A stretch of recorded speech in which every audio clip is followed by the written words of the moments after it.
Hello and welcome to the United Community Channel. My name is Jack and this is your preview for Nottingham Forest versus Manchester United in the Premier League. And we've got another busy match preview for you. We're going to be talking about the momentum, guys. Can Manchester United win 4 games in a row under Ruben Amorim for the first time, and the importance of it going into the international break? We will be talking as well about team news, who's available, who's not, a little bit on Nottingham Forest, predicted 11s, and of course score predictions. As always, guys, please do smash a like on the video, subscribe if you're new, and let's jump right into it.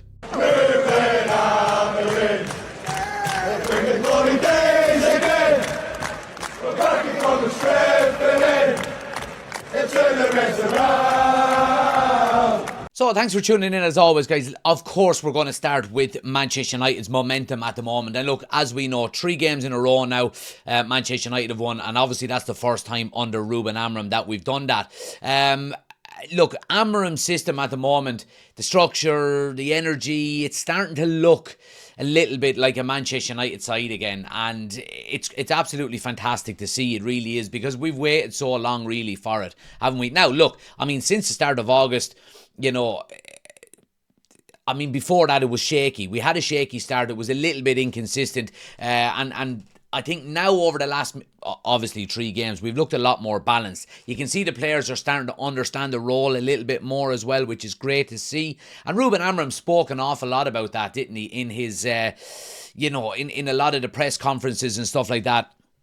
Last season, that, you know, he just wanted a pre-season. He wanted to make sure that everybody, you know, was absolutely learning the methods as quickly as they could, and, you know, that kind of training ground routine that you need to have week in, week out was absolutely vital for Ruben Amorim. Now look, he got his pre-season and it's taken a little bit of time this season to kind of find that momentum, but we're starting to see it. You know, things like pressing from the front, fullbacks tucking in. And again, I want to kind of focus a little bit on the fullbacks tucking in as well, because I think an awful lot of the negativity over the last few weeks before we've gone on this quite small positive run was Bruno Fernandes in the middle of the park. And I think the fullbacks tucking in and understanding the role a little bit more, especially out of possession, has given Bruno Fernandes the freedom to express himself a little bit more. Now, I do have to say, he has been very good, you know, in terms of being structured and being very, I suppose, smart in where he is on the pitch at certain moments in time. But look, absolutely, it's been fantastic. I think we've also seen very good, especially with the Liverpool game, to be quite honest with you. Transitionally, we've been quite good. We've been good going from defence to attack and vice versa from attack to defence. I think you can see as well with the understanding of the system that it does make it a little bit easier to actually make them transitions a lot more sustainable throughout the 90 minutes as well. And look, that's been absolutely fantastic for us. Look, the Liverpool win felt huge. It really, really did. But I think it wasn't just about grinding out a result that day. It was about control. And I think Amorim has brought the control over the last few weeks. But he's also kind of brought the intensity levels that we've seen at Sporting Lisbon along with him. And that's something that we wanted to see for an awful lot.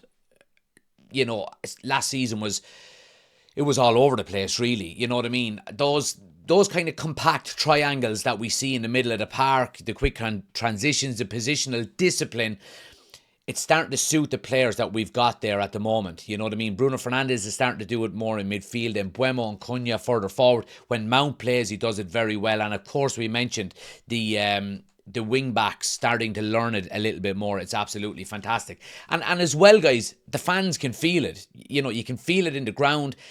That air of unpredictability and uncertainty within the fans doesn't seem to be there the last few games, and that comes with results. You know what I mean? You can sense the mood changing. You really, really can. And look, what brings that? Absolutely, it's results. You know what I mean? But you can see that they're playing with a little bit of identity now. They're understanding it a little bit more. It has taken time, but it's finally starting to feel like a project that's going in the right direction, and that's absolutely down to Ruben Amorim and his persistence.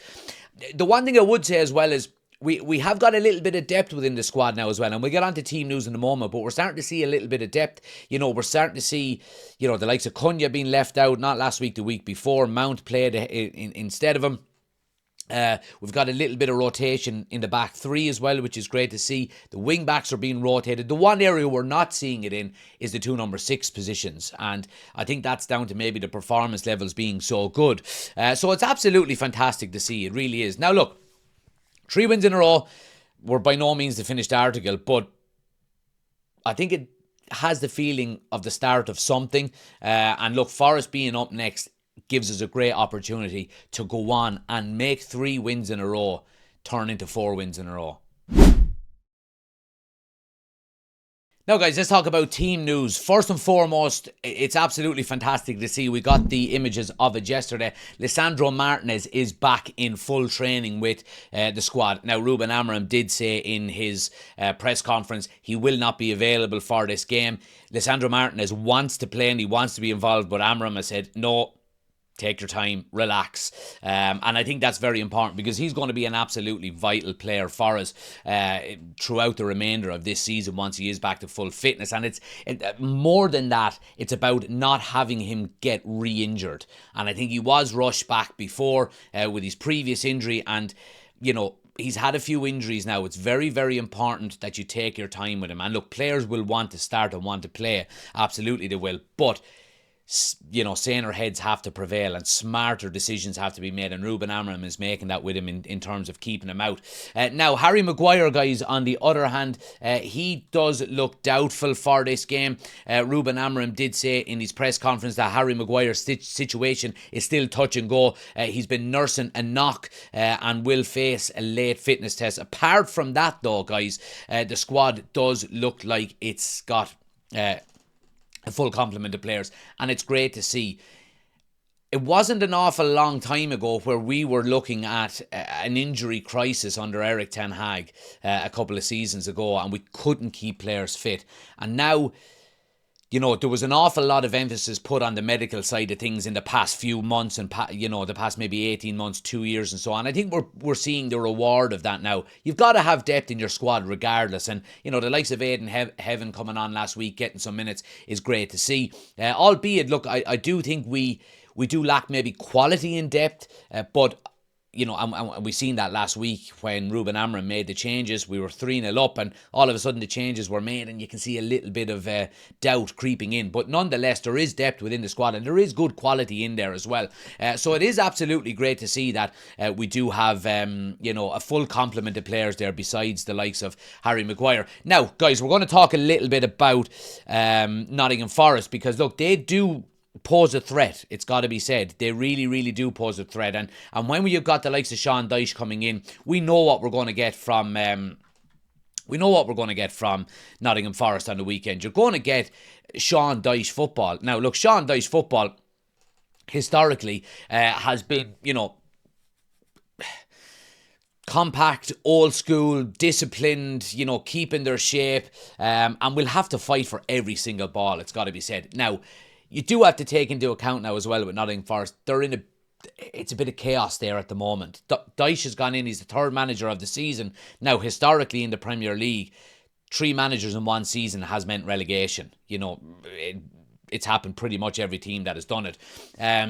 They've struggled badly this season, in fairness to him. I think they're 18th at the moment in the league, but Dyche is in now, he's had one game in, he's been able to assess, and Man United really need to be on top of their game here. You know, when you've got teams that like to sit deep now, like Forest will under Sean Dyche, and they'll probably look to hit us on the counter-attack. United have got to be creative in the final third. We've got to be patient, but we can also have a bit of a game plan. If teams sit deep, you try and suck them out, hit them on the counter-attack, and Ruben Amorim has been able to maybe alter his tactics depending on the team in the last few weeks, and that's what we've been asking for. So you do want to see that on the weekend again, but be under no doubt we're going to have to be probably patient and very creative in the final third.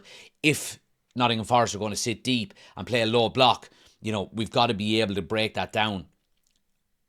I anticipate not getting an awful lot of chances against Forest on the weekend, so when they do come, we've got to be able to take them. Now, we have been doing that in the last few weeks, which does give us, you know, a good boost going into the game. But nonetheless, if we don't take our chances, we're not going to turn 3 wins into 4. Now, let's jump into our starting 11. And look, I'll put it up on the screen. This is the 11 that I would play, and I think gives us an absolutely great opportunity. Obviously, look, Lemens starts in goal. He's been absolutely fantastic for us in his opening 3 games as Manchester United goalkeeper. Now, look, he's young, and you know, you don't want to get too far ahead of yourself, and there will be times where he makes mistakes, absolutely, but he's a young goalkeeper and he does the basics right. I've been so happy with him, and just he extends confidence throughout that back line, and that's what you want from your goalkeeper. Back 3, guys, obviously Maguire looks like he has a knock still, so I doubt he will start. Back 3 for me stays the same: Shaw, De Ligt and Lenny Yoro. I think it's got good balance there, it really does. And in fairness to Shaw, credit where credit is due, he has been playing well in that left centre-back position. De Ligt has been rock solid when he has played in the middle, and Lenny Yoro, of course, has the quality, and it just for his age is absolutely fantastic. Midfield then, guys, wing backs. I'm going with Ahmad and Dorgu. Again, look, it could be Delo, I'm not sure. Delo has maybe taken Dorgu's position on that left-hand side in the last couple of games. I just think it unbalances us a little bit. I would rather have a left footer there. Now, Dorgu is raw, he's got a lot to learn, but I do see I suppose the outline of a really good player there, and I think playing against the likes of Nottingham Forest, physical, fast. Look, I would give Dorgu the start. 2 midfielders then, guys. Bruno Fernandes and Casemiro, in my opinion. I don't see why you would change it unless you're giving somebody like Casemiro a rest for Ugarte. I don't see how there will be changes there. Now, we're talking about Kobbie Mainoo not getting games under Ruben Amorim. Bruno Fernandes is playing well and Casemiro is playing well. You don't change it. You really don't. And look, we'll talk about Mainoo at a later date. Does he move on in January for game time? Would that be a good decision for United to loan him out? I don't think it would be the worst decision in the world. The 3 up front then, guys, Cunha and Mbeumo and Sesko. I don't see why you would change this on the back of a couple of really good performances. Cunha got off the mark last week and Mbeumo got 2 and Sesko got an assist, and his link-up play is very good. That is our forward line at the moment. Now, you can have an argument for Mason Mount to come in there, and look, he had a knock last week, so do you bring him directly back in? I don't know. I would start Cunha over Mount, to be honest with you. He had a really good game last week, and let him build his confidence and build his momentum and hopefully get some more goals. But let me know your starting 11, guys, in the comment section below. Would you change anything there? If we're going with a score prediction, I think Man United will have too much for Nottingham Forest on the weekend. I really do. Again, I say we've got to take our chances. And again, there's a little bit of a little bit of fear maybe. But I think it stems off the back of last season when we never took our chances. But if you look over the last couple of games, chances have arisen, we've taken them with the likes of Mbeumo, Cunha, Sesko there as well.